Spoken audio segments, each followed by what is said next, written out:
دو دوست تھے. ایک دوست نے اپنے دوسرے دوست سے پوچھا, یار یہ بتاؤ کہ تمہاری والدہ کی فیوریٹ ڈش کیا ہے, کھانے میں فیوریٹ ڈش کیا ہے؟ بہت دیر تک سوچتا رہا, پھر رونے لگ گیا. تو کہا کمال ہے, اتنی دیر سے جواب نہیں دے رہے. وہ ویسٹرن ورلڈ کا شخص تھا جس نے یہ سوال کیا تھا. تو اس نے کہا کہ میری ماں کی پسندیدہ چیز جو ہے نا, وہ بچا ہوا سالن اور بچی ہوئی روٹی ہے. اب اس کے پس منظر میں اس نے پوچھا یہ کیا بات کی؟ اور میں اب آج اپنے دل کے تاثرات پیش کر رہا ہوں. آج میری عمر 40 سال سے زیادہ ہو گئی ہے.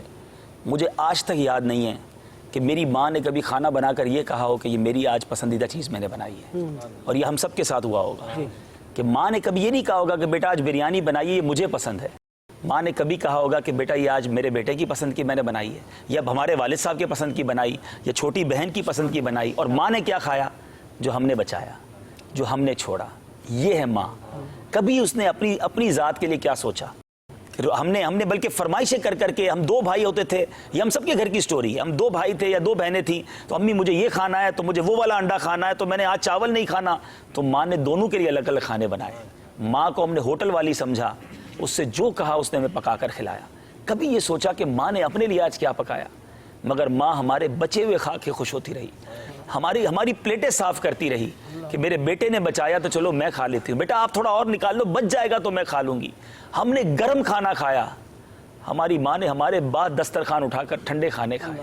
کبھی اپنی فرمائش سے, مجھے تو یاد نہیں پڑتا کہ ماں نے یہ کہا ہو کہ بیٹا آج میں نے اپنے پسند کا کھانا بنایا ہو.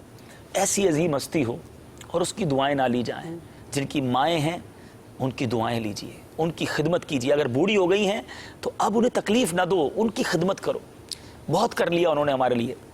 بیمار ہے تو یہ رب کا ایک طرح سے, میں سمجھتا ہوں, یہ پتہ نہیں میری بات درست ہے کہ نہیں, کہ جس کے والدین بیمار ہو جائے نا, یا ایسی پوزیشن میں آ جائیں کہ اب ان کی خدمت کی حاجت ہے, تو یہ بیٹے کے لیے خوش بختی کا وقت بھی ہے کہ اللہ نے زندگی میں اب تمہیں وقت دیا ہے خدمت کرنے کا. ورنہ کئی ماں باپ بچوں کو خدمت کا موقع ہی نہیں دیتے, پہلے ہی چلے جاتے ہیں, خدمت کرتے کرتے ہی چلے جاتے ہیں. اگر اب موقع آیا ہے تو اس کو بوجھ نہ سمجھو, یہ اللہ کا شکر بھی اس حوالے سے ادا کرو کہ یا اللہ انہوں نے جانے سے پہلے مجھے اپنی خدمت کا کوئی موقع دے دیا کہ میں جاتے جاتے ان کے دل میں کوئی ایسی بات چھوڑ جاؤں کہ یہ دل سے میرے لیے کوئی دعا کر دیں, اور یہ دل میں یہ لے کر جائیں دنیا سے کہ ہمارے بچوں نے ہمیں تنہا نہ چھوڑا تھا. بد نصیب ہیں وہ بچے جو اولڈ ہاؤس میں ماں باپ کو چھوڑا ہے.